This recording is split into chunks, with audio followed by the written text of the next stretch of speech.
Está escrito en 1 Corintios 12, 28 lo siguiente: a unos puso Elohim en la congregación, primeramente apóstoles o emisarios o enviados, que es la traducción de apóstoles; lo segundo, profetas; lo tercero, maestros; luego, poderes de milagros; después, dones de sanidad, de sanidades; capacidades para ayudar, capacidades para administrar; géneros de lenguas.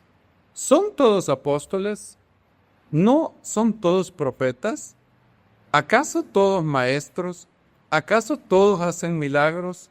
¿Tienen todos dones de sanidades?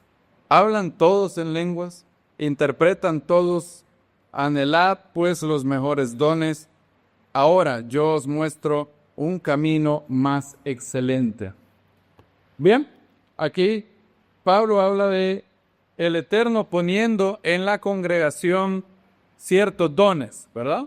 El primero de los dones que menciona son apóstoles, luego profetas, luego maestros. Y el verso pareciera ser bien claro, ¿verdad? En la congregación el Eterno ha dejado a ciertos dones para la comunidad, para el bien común, para el bien de todos. Ahora, la palabra en la congregación, ¿a qué se refiere? Usted dirá, ¿cómo que a qué se refiere? Es lógico en qué se refiere. Bueno, algunos hermanos piensan que no, porque la palabra o la oración en la congregación puede referirse a una de dos cosas. En la congregación, o sea, en el cuerpo del Mesías universal, en la congregación universal del Mesías, todos los creyentes de todo el mundo.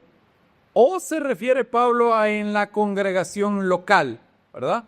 Como dice en otra ocasión, cuando os reunís como congregación. Por ejemplo, en 1 Corintios 11, 17 dice, pero cuando os reunís como congregación, en esto no os alabo, porque no os congregáis para lo mejor, sino ¿para qué? Para lo peor.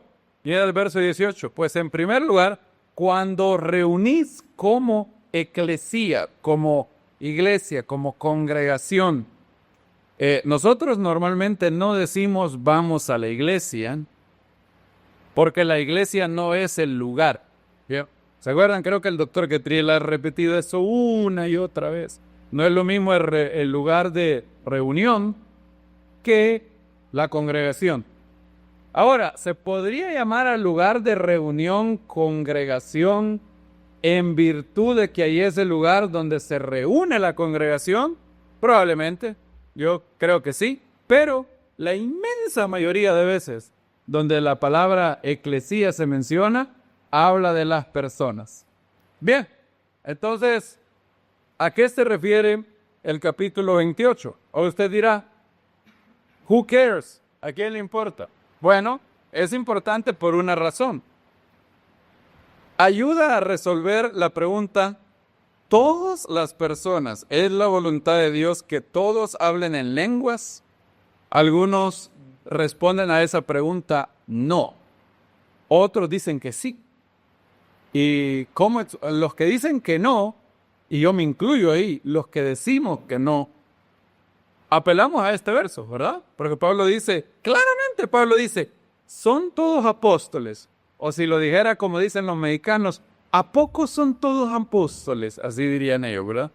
¿A poco? Y bueno, ellos dicen otra palabra, los no creyentes, ¿verdad? Pero, ¿a poco son todos apóstoles? Dijera el Pablo mexicano. ¿A poco todos profetas? Y la respuesta es obviamente, ¿qué? No. ¿Hablan todos en lenguas? La respuesta es no, ¿verdad? Y es lógico que no todos hablan en lenguas, porque Pablo dice en 1 Corintios 14, 5, así que yo quisiera que todos vosotros hablarais en lenguas. Eso es lo que él quisiera, está diciendo que es ideal. Así como dice también que todos pueden profetizar, pero esto no es real, ¿verdad? Esto es potencial, esto es un escenario hipotético. Pablo quisiera que todo todos los corintios hablaran en lenguas y que todos los corintios profetizaran. Eso es lo que él quisiera. Ese es el ideal, ¿verdad? Dice él. Ahora, ¿implica eso que todos en Corinto hablaban en lenguas? No, obviamente no, porque el verso 12:30 dice, ¿a poco, dijeran los mexicanos, verdad, todos hablan en lenguas? No. Ahora, algunos hermanos dicen, no. Pero es que en 1 Corintios 12:28, lo que Pablo está diciendo, él dice, en la iglesia. Entonces, él está diciendo que no todos hablan en lenguas en la congregación, reunidos, pero sí todos hablan en lenguas orando en privado. Entonces, ahí, según ellos, la palabra congregación debe entenderse como en la congregación, ¿qué? Local, ¿verdad? En la congregación, en este caso en Corinto, ¿verdad? Ahora, bueno, ¿qué opinan de eso? ¿O creen que es convincente eso? Muy bien, el hermano Enrique dice algo aquí. Muy bien, exactamente. Un versículo. Cada vez que ustedes quieran comprender qué significa algo, hay que recordarse que la Biblia no tenía versículos, no tenía capítulos. La primera carta a los Corintios era una ¿qué? Carta, ¿verdad? Y Pablo no puso esos numeritos chiquitos que usted ve ahí. Esos numeritos chiquitos fueron añadidos más de 10 siglos después para facilitar la localización y la memorización, ¿verdad? Si yo les digo 1 Corintios 11:13, pues van a ir, no hay que andarlo buscando ahí. Pero hay una frase en inglés que ya se la tienen que aprender, context is king, que significa el contexto es rey, ¿verdad? No la etimología, el contexto. Hay muchos estudios bíblicos que andan viendo qué significa cada palabrita. Eso es importante, eso es muy importante, pero no es lo más importante. Supongan que hubiera un libro en inglés que mencionara 999 veces la palabra dog y las 999 veces se refiere a un animalito. Y supongan que el que escribe el libro diría, luego saqué a pasear a my dog y me dio hambre. Entonces compré un hot dog.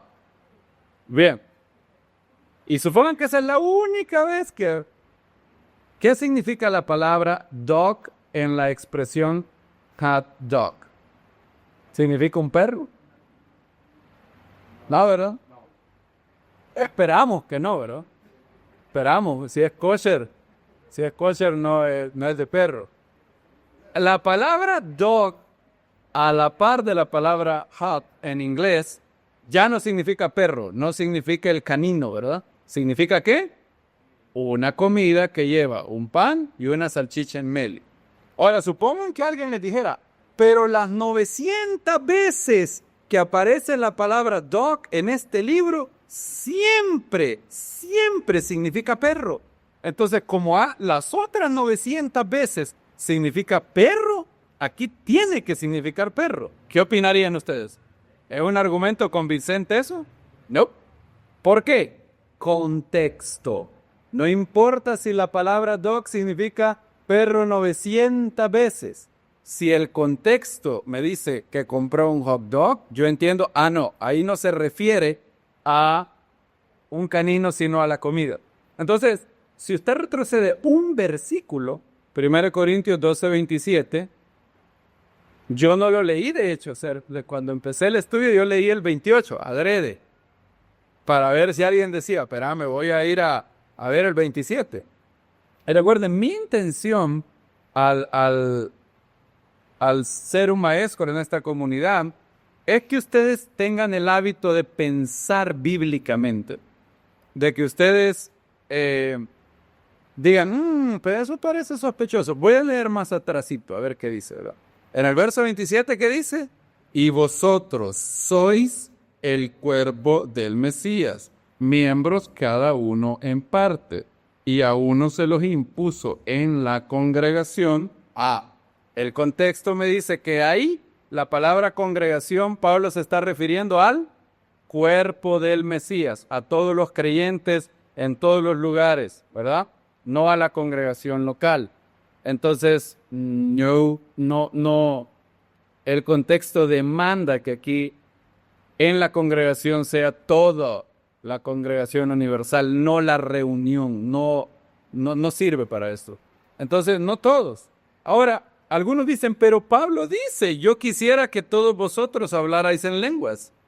¿Acaso no muestra eso de que lo ideal sería que todo el mundo hablara en lenguas?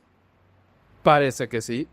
Eso es indiscutible. Parece ser que Pablo piensa que lo ideal fuera que todos hablaran en lenguas, por lo menos en privado en su vida de oración, por lo menos. Pero debemos de recordar que hay otras ocasiones donde Pablo dice, yo quisiera esto, y no necesariamente es lo que va a pasar con todo el mundo. Por ejemplo, en 1 Corintios capítulo 7, él que no está casado, dice, yo quisiera, dice él, que todos estuvieran como yo, sin casarse. Ahora, ¿significa eso de que esa es la voluntad de Dios para todos los hombres? No, ¿verdad? 1 Corintios 7:7 dice, yo quisiera más bien que todos los hombres estuvieran como yo mismo, pero cada uno tiene su propio don de Dios, uno de una clase y otro de otra. ¿Por qué Pablo no quería que algunos hombres se casaran? Porque algunos tenían una lógica más o menos curiosa, no del todo mala, porque estaban viviendo en una persecución y luego iba a venir la persecución que Yeshua había anunciado. Y también estaban pasando en la época de una hambruna. Entonces algunos tenían la siguiente cosmovisión: no quiero casarme, porque ¿para qué me voy a casar y traer hijos al mundo en el tiempo que estamos? Eso sería confinarlos a sufrimiento, ¿verdad? Entonces Pablo dice, puede ser, dice, miren ¿cómo sabemos que eso es lo que Pablo quiere decir? Es otra vez, el contexto. A causa de la tribulación actual, dada la difícil situación en que vivimos, dice ahí, la versión textual dice, pienso entonces que esto es bueno a causa de la aflicción presente, que hará bien el hombre en quedarse como está. Algunos han tratado de pensar, pero no está contradiciendo Pablo a Génesis 1, Génesis 2. Ahí Hashem dice, no es bueno que el hombre esté solo. Y aquí Pablo dice, bueno le fuera al hombre no tocar mujer. Eso parece una contradicción. Bueno, es este verso, contexto otra vez. Lo que Pablo está diciendo es que debido a la hambruna que están pasando, debido a la persecución, algunos han tenido este pensar. Bueno, yo prefiero quedarme soltero y servir al Eterno de manera así, para no tener que tener el pendiente y tener una familia en la situación en la que estamos ahorita. Y dice Pablo, bueno, si alguien tiene esa lógica, muy bien, pero si alguien no tiene don de continencia, entonces que se case, dice Pablo, ¿verdad? Es el contexto. Uno no puede agarrar 1 Corintios 7 y pensar que esto es lo que Pablo quiere para todo el mundo en todas las épocas. Recuerden que esta carta fue escrita, cada carta de la Biblia no fue escrita a nosotros, fue escrita para nosotros, pero no fue escrita a nosotros, ¿verdad? Hay una gran diferencia. ¿A quién fue escrita la carta? ¿A los corintios? A los corintios, muy bien, andan bien en lógica últimamente, ¿verdad? Y ahora, ¿se escribió para nosotros? Sí, Hashem planeó que la carta se preservara como depósito de su revelación para que todo el cuerpo del Mesías en todas las épocas se beneficie de ella. Una cosa es que algo haya sido escrito para nosotros y otra cosa es a nosotros. Hay que ir al contexto. Entonces, Pablo dice, yo quisiera que todos los hombres estén así, pero eso no significa que ese hipotético que Pablo dice es lo que va a pasar. De igual manera, Pablo habla en lenguas. Y él dice, yo quisiera que todos disfrutaran esto, dice él. Para él es algo maravilloso. Y para todos los que hablan en lengua lo es también. Todos ellos dicen amén a Pablo. Y dice, sí, claro. Es una gran edificación personal, energiza tu vida de oración. De hecho, te permite muchas grandes bendiciones, edificas tu alma. Luego eso también beneficia tu mente como consecuencia indirecta de eso también. Si tu espíritu es edificado, tarde o temprano tu mente también será edificada. ¿Por qué? Porque nosotros no somos una mente que tiene un espíritu, somos un espíritu que tiene mente, ¿verdad? No es al revés. Y debido a que eso va a pasar y va a beneficiar, a edificar a la mente, tarde o temprano eso también sucede. Ahora, yo soy del entender que Pablo no, y aquí los más grandes eruditos están conmigo en esto, Sam Storms y todos los demás, Jack Deere, todos los grandes hombres de Dios que han escrito excelentes libros, dicen, no es la voluntad, contrario a los hermanos pentecostales, que todo el mundo hable en lenguas. No es así. ¿Algunos lo harán? Sí. ¿Es un don vigente? Yo creo que sí. ¿Es un don que beneficia a la persona que lo tiene, lo edifica? Sí. Pero no es ni el peor don, ni el mejor don. Ahora, es bueno aclarar eso. Esto es la respuesta a la pregunta, ¿es la voluntad de Dios que todo el mundo hable en lenguas? Pareciera que no. Pareciera que no. Ahora, ¿qué tal las veces donde Pablo habla de orar en el Espíritu? Miren, por ejemplo, vean el verso 15, 1 Corintios 14, 15. Pablo dice, oraré con el Espíritu. ¿Alguien que lo lea, por favor? 1 Corintios 15 al 16. Bien, pues oraré con el Espíritu, pero oraré también con el entendimiento. Hablaré con el Espíritu, pero pensaré también sobre el entendimiento. Porque si realizas solo con el Espíritu, entendés al lugar de los creyentes, ¿cómo diré la media anulación de gracias? Pues no saben entender. Muy bien. Oraré con el Espíritu. Bien. Aquí Pablo, obviamente, ¿qué significa orar con el Espíritu? En el contexto, orar en lenguas. Eso es lo que significa aquí. ¿Por qué? Porque Pablo diferencia entre orar con el Espíritu y orar con el entendimiento, ¿verdad? Debido a que él los contrasta, implica que este no es esto, ¿verdad?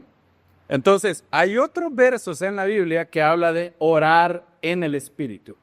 Y algunos hermanos dicen, una pregunta que surge ¿es siempre la frase orar en el Espíritu una referencia a orar en lenguas? Veamos esos versos. Efesios capítulo 6, 18. ¿Alguien que lo lea, por favor?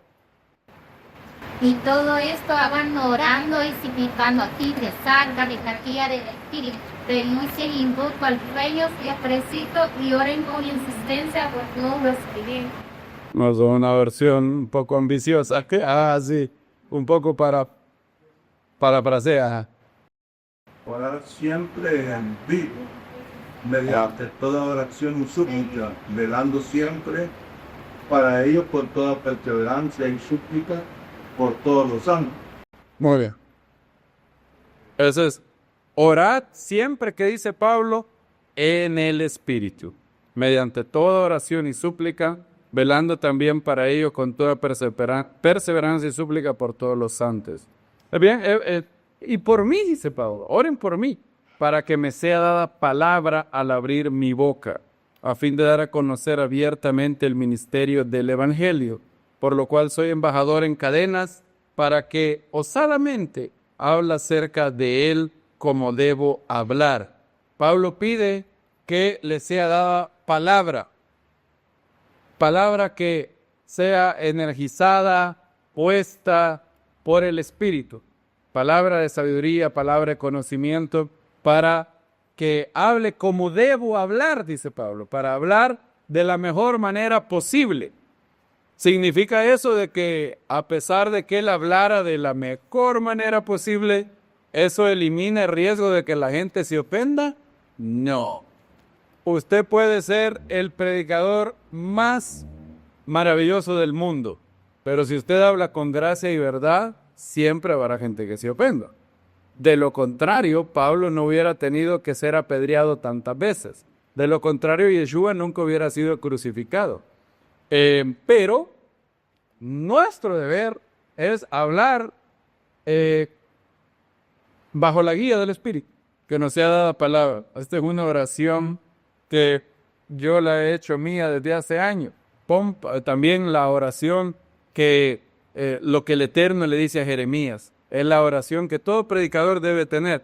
Hashem le dijo a Jeremías, yo pondré mis palabras en tu boca.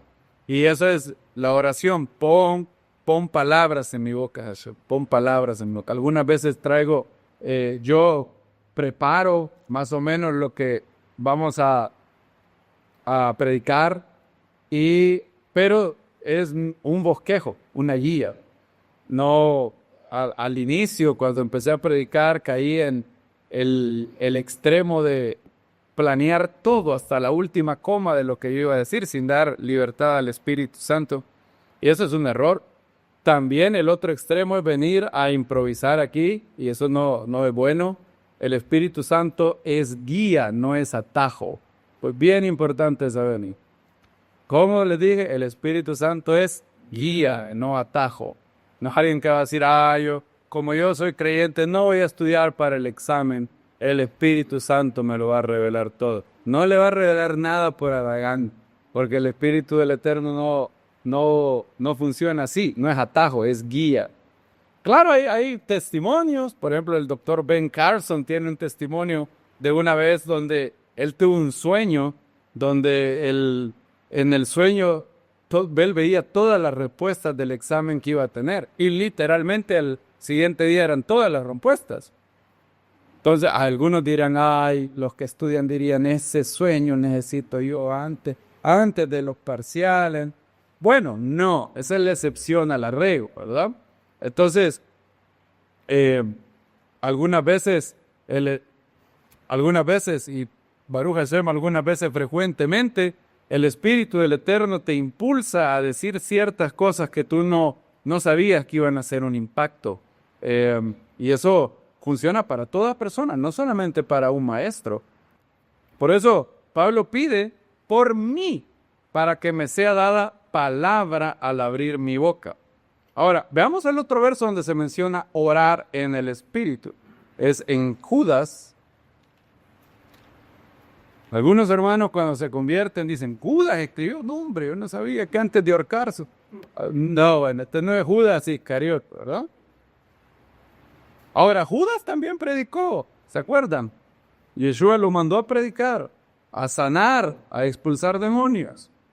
Y aún así, él lastimosamente no terminó su carrera bien. Judas 20, y Judas solo tiene un capítulo. Es bien sencillo encontrar la carta de Judas. Se va al final de su Biblia, Apocalipsis, y le da de retroceso. Y la primera carta que hay es la carta de Judas. Ahora, si tiene índice, si tiene, referencia al final, también puede ser un poco difícil, pero bueno.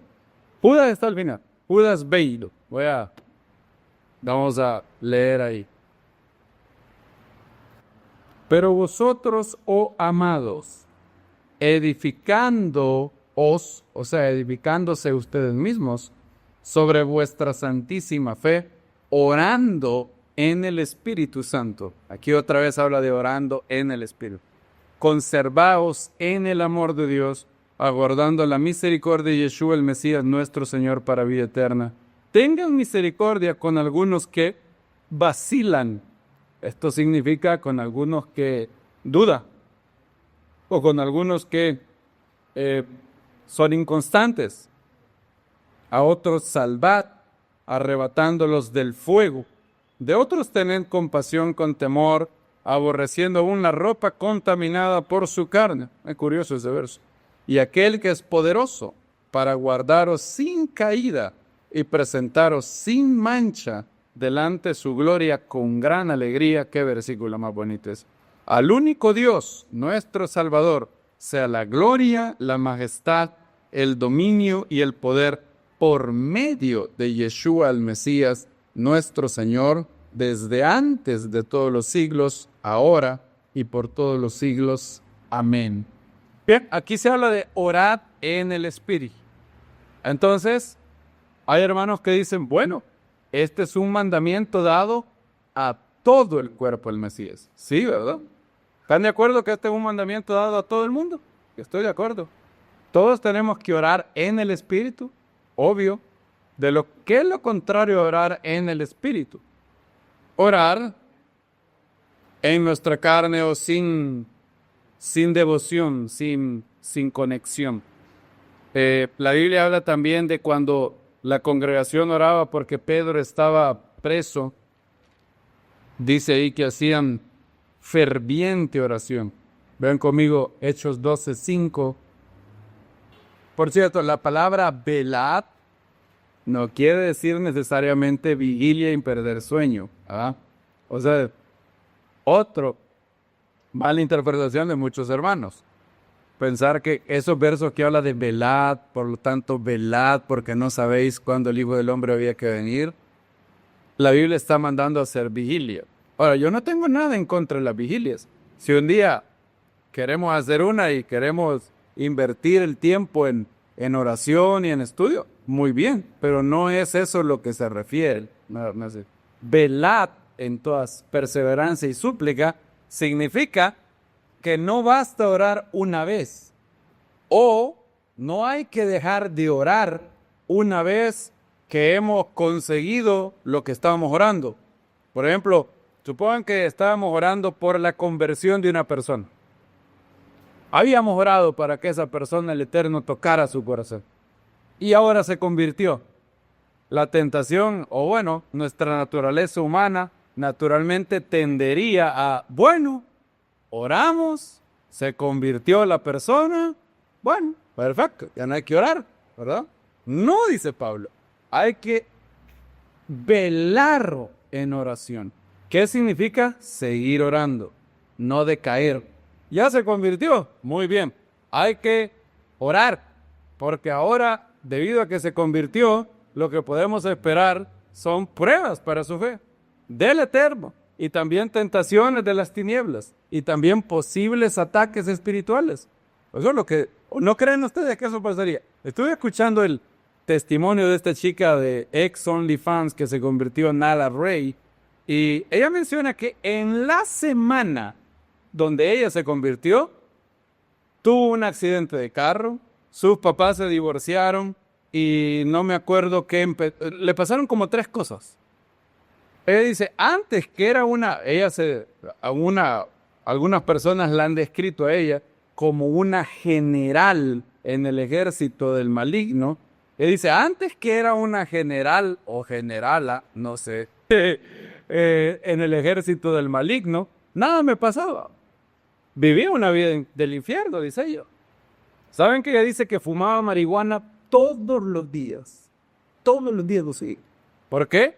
Tenía lo más terrorífico para ella era estar sobria y sola, porque ella sabía que lo que estaba haciendo le destruía por dentro. Ella decía ser feliz. Yo tengo todo lo que deseo, decía ella, todo lo que deseo. Estoy en California, quiero irme a Tailandia, tengo $10 millones en la cuenta, me puedo ir. A la hora que quiera me puedo ir. Tenía esa sensación. Eso es lo que da el dinero. Por eso algunos codician dinero, por la sensación de poder. Porque el dinero hace que puedan hacer todo. Quiero tener un carro nuevo. ¡Boom! Voy y lo compro. ¿Cuál es el problema? Ella sentía que ella era el capitán de su barco, ¿verdad? Y teniendo todo ese dinero era profundamente miserable. Porque su alma clamaba por dentro de toda la impureza. Y al momento que se convierte, empieza la artillería del infierno. Claro, ¿verdad? Es obvio. ¿Ustedes creen que el maligno va a estar quieto viendo cómo un alma se le va? Obviamente no. Entonces, hay que velar por eso. Una persona, estábamos orando porque alguien se sanara de una enfermedad y se sanó, Baruch Hashem. Hay que orar también para que siga haciendo, para que siga estando así, ¿verdad?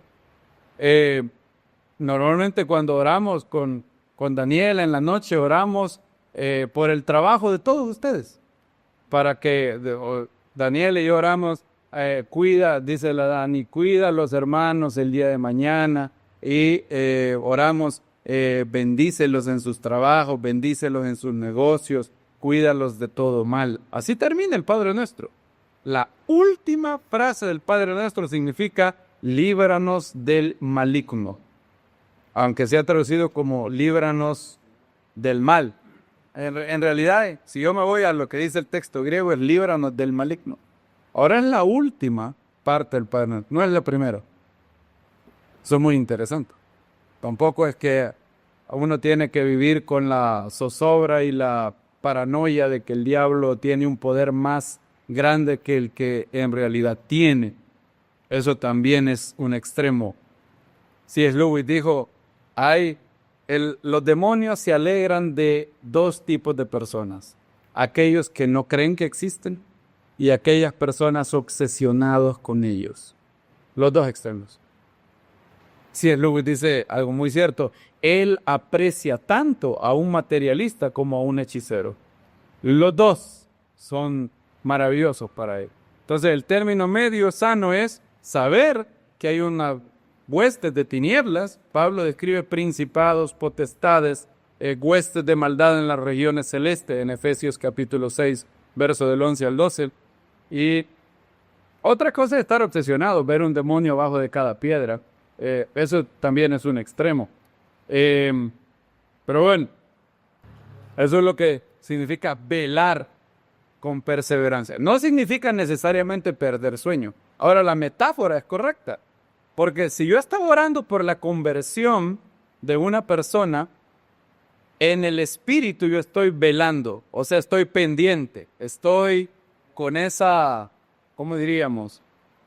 Hay gente que dice con esa carga, bueno, puede ser, o por lo menos estoy determinado, interesado, muy bien. Y la tentación puede ser, bueno, ya pasó, ya se convirtió. Entonces, metafóricamente, yo me puedo dormir en oración. ¿Significando qué? Dejar de orar. Velar significa seguir orando a pesar de que ya en teoría vimos un avance. Bueno, hay que perseverar. Entonces, este es un mandamiento para todas las personas. Y entonces algunos hermanos dicen, ya ven, pero en 1 Corintios capítulo 14 dice, oraré con el espíritu y oraré con el entendimiento, ¿verdad? Y ahí orar con el espíritu significa orar en lenguas, ¿verdad? ¿Es cierto eso? Sí. Bien, y también a todos los creyentes, Pablo y Judas les dicen, oren en el espíritu. Por lo tanto, todos deben hablar en lenguas para poder orar en el espíritu. Esa es la conclusión que ellos sacan, ¿verdad? ¿Cuál es el error de esa lógica? El error es el contexto. Sí, en 1 Corintios, orar con el Espíritu significa hablar en lenguas. ¿Estamos claros de eso? Sí. Pero eso no necesariamente significa que allá en Efesios y en Judas, orar en el Espíritu significa orar en lenguas. No, ¿verdad? No necesariamente. El contexto es rey.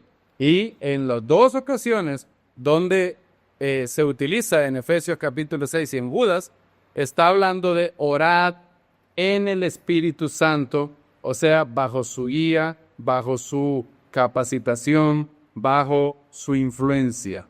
Y eso sí es para todas las personas. Ahora, los que hablan en lenguas incluye, digamos, esta es otra pregunta. Judas verso 19, donde dice, orando en el Espíritu, ¿incluye hablar en lenguas? Sí, para aquellos que hablan en lenguas, incluye hablar en lenguas. Pero no es lo mismo, orar en el Espíritu equivale a hablar en lenguas, a decir incluye hablar en lenguas, ¿verdad?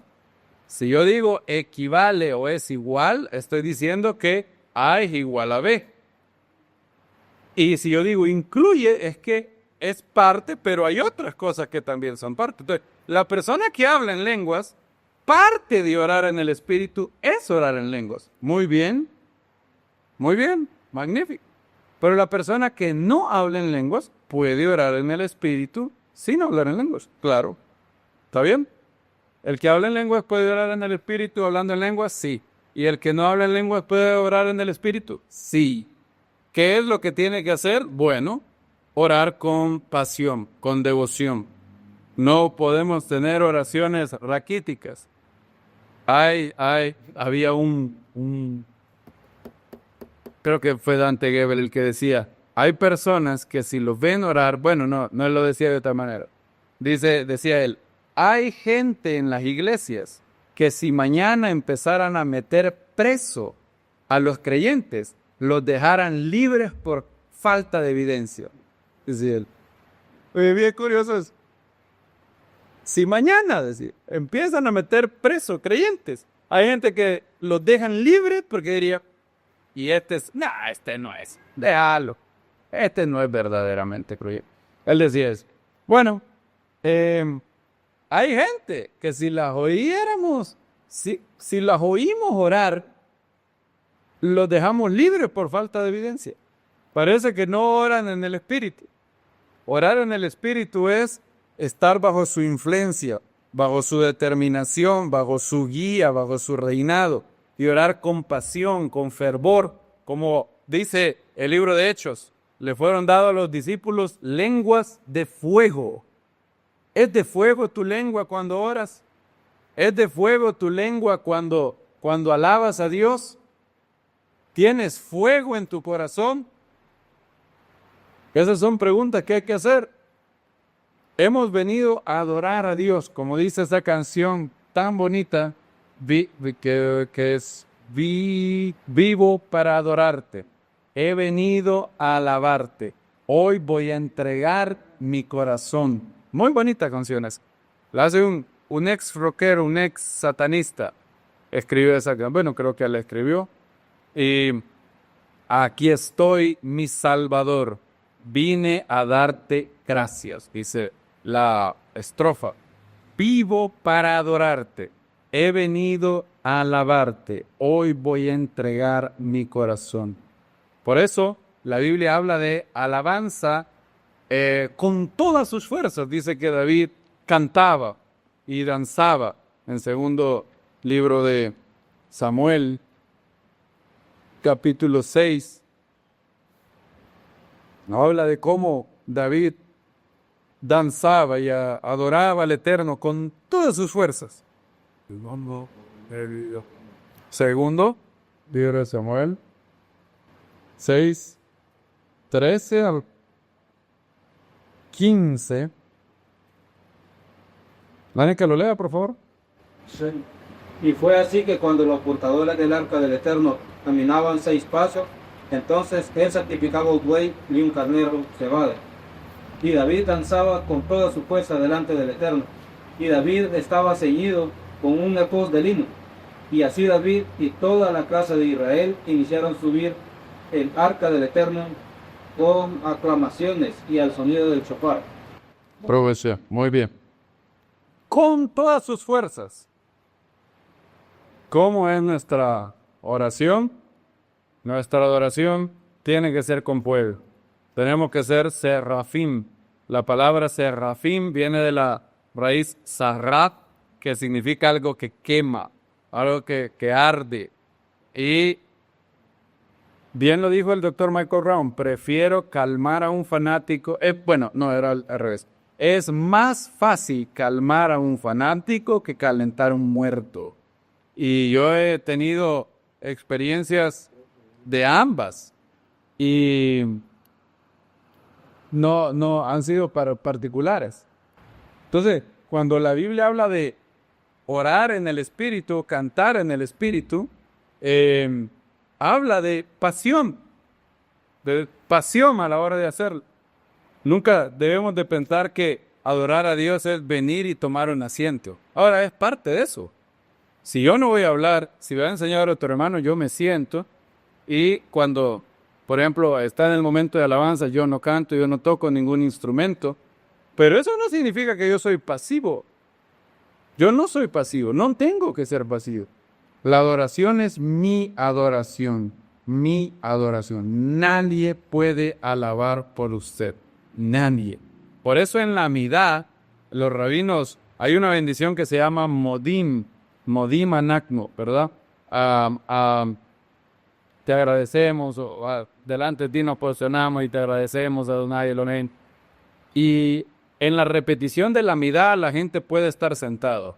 Pero cuando llega esa oración del agradecimiento, todo el mundo se tiene que poner de pie y se postra y se dice esa oración. Te agradecemos por nuestras vidas que están en tu mano, por nuestras almas que están confiadas en ti, por tus maravillas y bondades en todo momento.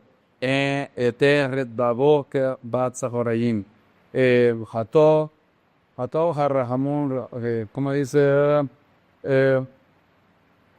el bondadoso no se han extinguido tus misericordias, el misericordioso nunca se han extinguido tus bondades.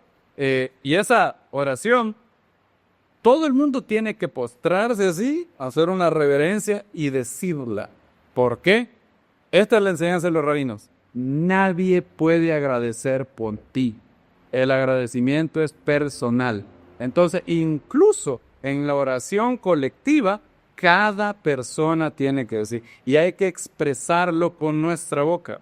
Me llamó la atención cuando leí una NDE, una Near Death Experience, una experiencia cercana a la muerte. Está en el nuevo libro de John Burke. Es un hermano que ha estudiado miles de esas. El libro se llama Imagina al Dios del cielo. En una de las experiencias cercanas a la muerte que yo leí, me hizo entender algo muy, muy poderoso.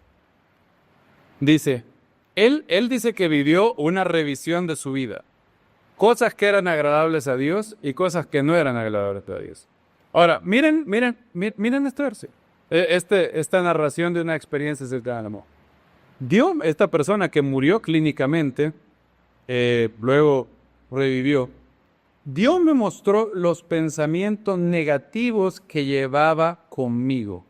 Entonces revisamos algunas de las cosas negativas, de todas las cosas que me mostraron que hice en mi vida y de los cuales no estoy para nada orgullosa.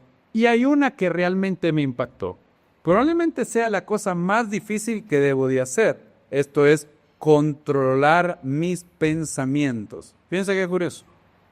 Dios me mostró los pensamientos negativos que llevaba conmigo y me dijo, déjame explicarte algo. Los pensamientos tienen energía, las palabras tienen todavía más y las acciones todavía más. No obstante, todo comienza con el pensamiento. Fíjense qué curiosos. Ahora, yo no digo que eso sea palabra de Dios. Todo hay que filtrarlo a la luz de la Biblia. Ahora, ¿es consistente con la Biblia eso? Yo diría que sí. Fíjense lo que él dice. En su experiencia cercana a la muerte, una voz le dice, los pensamientos tienen energía, pero las palabras que dice, todavía más, pero las acciones, todavía más. Entonces, no es lo mismo orar en nuestra mente sin expresar palabras que expresando palabras. Como regla general, nosotros deberíamos orar siempre expresando palabras, porque eso tiene más fuerza en el mundo espiritual y en nuestra alma. Es más fácil desconcentrarse orando sin palabras, solo en la mente. ¿Por qué? Porque otro pensamiento puede venir. Y si usted está orando solo en su pensamiento, ese otro pensamiento va a desplazar ese otro pensamiento. En cambio, si usted está hablando, es más difícil que el pensamiento desplace a su tren de oración. Es más difícil. Por eso hay que orar con palabras. Por eso, la amidad, ¿cómo empieza? Que la expresión de mi boca y la meditación de mi corazón sean aceptables delante de ti, mi roca y mi redentor. ¿Así empieza la amidad? No, así no empieza. Oh Eterno, abre mis labios y mi boca proclamará tu alabanza. Así cierra la amidad, ¿verdad? La primera, que la expresión de mi boca y la meditación de mi corazón sean aceptables delante de ti, Adonai, mi roca y mi redentor. Ahora, a la hora de empezar la amidad, hay un versículo del Salmo 51. Véanlo ahí, Salmo 51, 15. Así empieza la amidad. ¿Lo tenemos? Oh Adonai, que dice, abre mis labios y mi boca proclamará tu alabanza. Abre mis labios. De hecho, solamente hay dos tipos de personas que oran sin palabras, la oración del silencio. Los grandes santos hombres de Dios o los grandes aguados. Solo esos dos. Y ahí no hay otro. No hay nada en medio. Solo esos dos hay. ¿Saben qué? Los grandes hombres de Dios de la antigüedad tenían esta llamada oración en silencio. Ahora, hay personas, como les llamamos aquí, igualadas, que quieren hacer lo mismo. Dicen, no, yo basta con conectar en mi mente. ¿Qué va a andar conectando en su mente? La potencia de su devoción, de su concentración, de su enfoque en Dios, si usted no tiene un nivel espiritual alto, es bien feble, débil. Háganlo prueba. Oren 5 minutos solo con la mente, sin decir nada. Y luego oren 5 minutos hablando sonoramente. Tampoco le digo grite, pero que se oiga su voz. Y usted sabrá que hay más energía, hay más fuego en la segunda. Por eso la Biblia dice, abre ¿qué? Mi boca. Y ese es un nivel que hay que elevarse. Yo me acuerdo cuando me convertía, en principio me daba pena a mí. Pero luego tuve que crecer y saber que eso era absurdo, que me diera pena. La pena es una gran cadena espiritual para la adoración. La pena.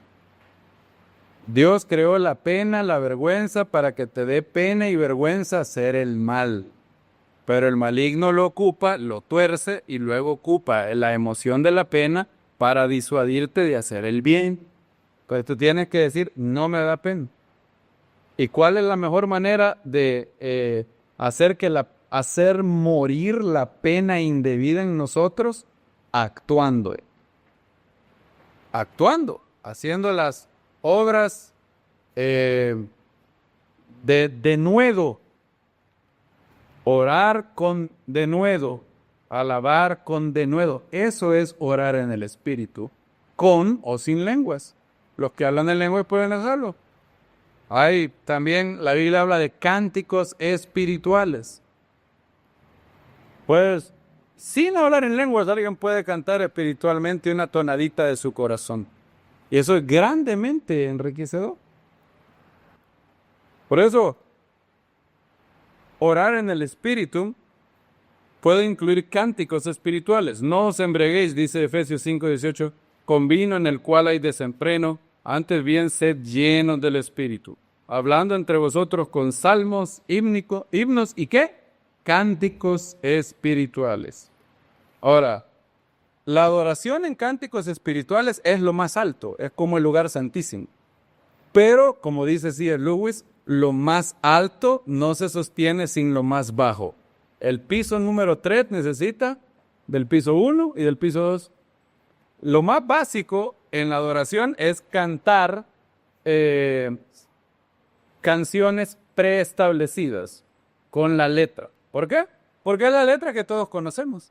Si yo empiezo a cantar una canción que nadie conoce, ustedes se quedan y dicen, ¡hey, qué bonita esa canción!, ¿verdad? Pero ¿pueden cantarla? No pueden. Entonces, como por ejemplo los rabinos tienen una discusión, un debate en la literatura rabínica, ¿cómo es que dice la Biblia que todo el mundo cantó el cántico de Moisés en el mar? Si ellos no sabían eso. ¿Se han preguntado eso? Nunca se han preguntado. Hay que ser curiosos. La Biblia dice en Éxodo 15, en el Shirah Payam, el cántico del mar, dice que Moisés y los hijos de Israel, no dice Moisés solamente, ¿verdad? Éxodo 15, 1. Entonces Moisés y los hijos de Israel prorrumpieron en un cántico al Eterno y dijeron, esperen, ¿cómo fue posible esto? Habían miles de israelitas. ¿Cómo? La opinión más curiosa. Hay rabinos que dicen que el Espíritu de Dios lo coordinó para que los miles de israelitas al unísono cantaran lo mismo. O sea, les dio una, ¿cómo diríamos? Una coordinación, pero increíble. Otros rabinos dicen que no. Otros rabinos dicen que Moisés cantaba una estrofa y los hijos de Israel repetían la estrofa.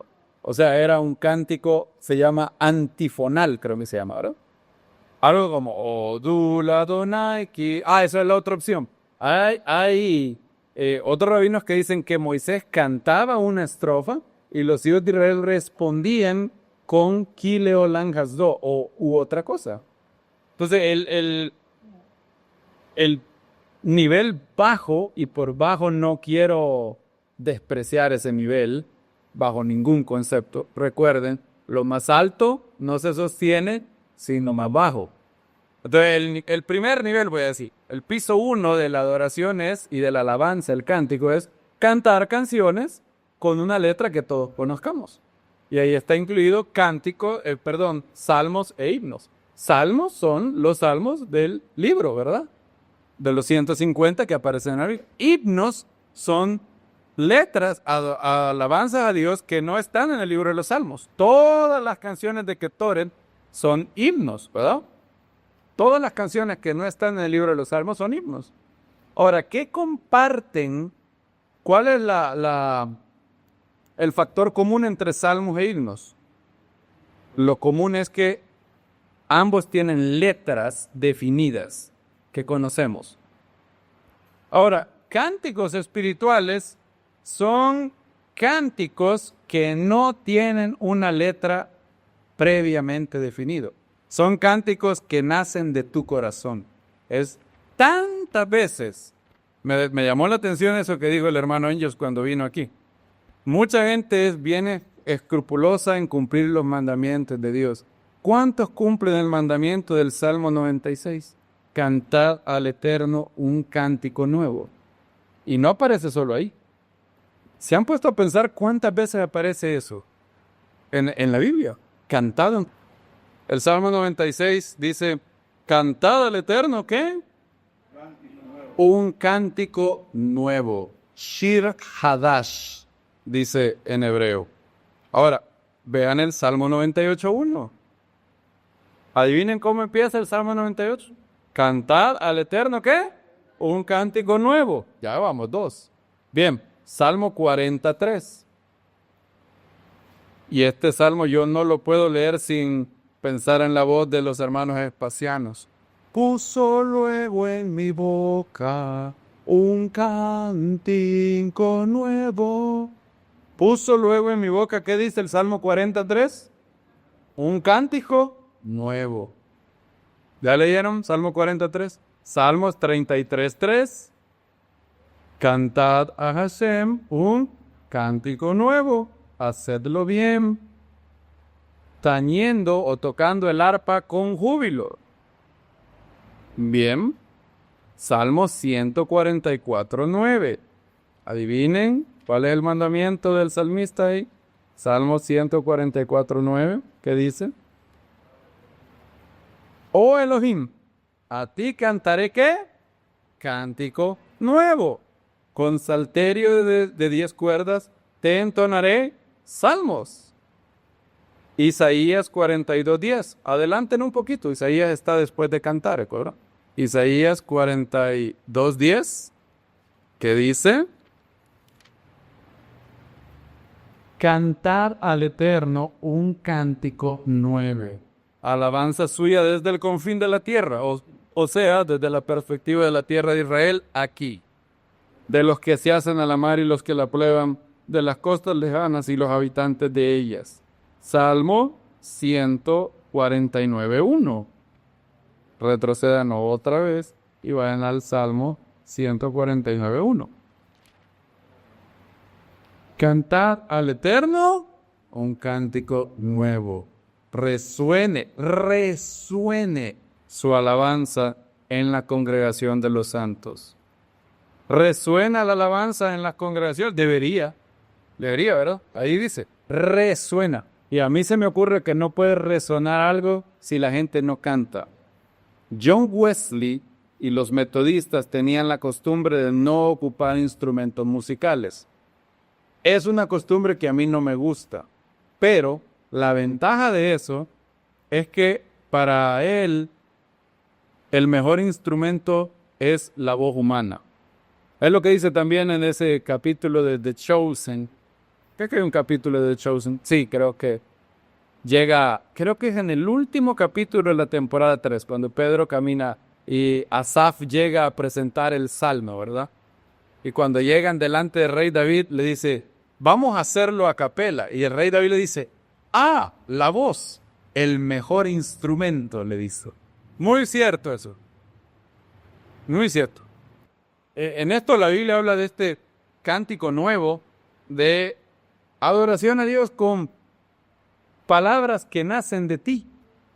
Y lo que nace de mi corazón no es lo mismo que nace de tu corazón. Y el Eterno está esperando tu corazón. Vimos 8. El otro es cuando Apocalipsis dice que vieron a los escogidos de Dios. ¿Y qué dice? Y cantaban un cántico nuevo. Nuevas y maravillosas son tus obras, Señor Dios Todopoderoso. Justos y verdaderos son tus caminos. ¿Quién no te adorará, oh Señor, y glorificará tu nombre? ¿Te acuerdan? Está en Apocalipsis capítulo 15. Pues solo tú eres santo, por lo cual todas las naciones vendrán y te adorarán delante de ti. ¿Ya? Eso es lo que dice. Bien bonito, que todo lo ha hecho maravilloso ahí, porque no hay Dios tan grande como tú, ni obras que se igualen a tus obras. Hacedor de maravillas, nuestro Rey Dios poderoso. Muy, muy bonita, es una de las canciones más bonitas. Pero hay que adorar con cánticos espirituales. ¿Y esos cánticos espirituales es hablar en lenguas? No, pero sí incluye hablar en lenguas. Pero todos aquellos que no hablan en lenguas también pueden hacerlo, porque eso es lo que la voluntad de Dios. Y el símbolo de ser lleno del Espíritu es abundar en salmos, himnos y cánticos espirituales, bendiciendo a Dios en vuestros corazones. Amén.